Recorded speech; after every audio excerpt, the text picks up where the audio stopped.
Норматив номер 29 по пожарно-спасательной подготовке.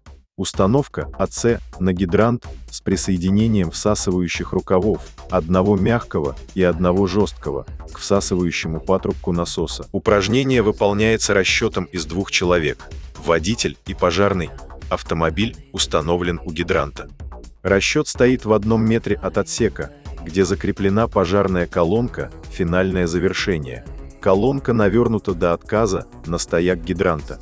Всасывающие рукава присоединены к всасывающему патрубку насоса и к колонке.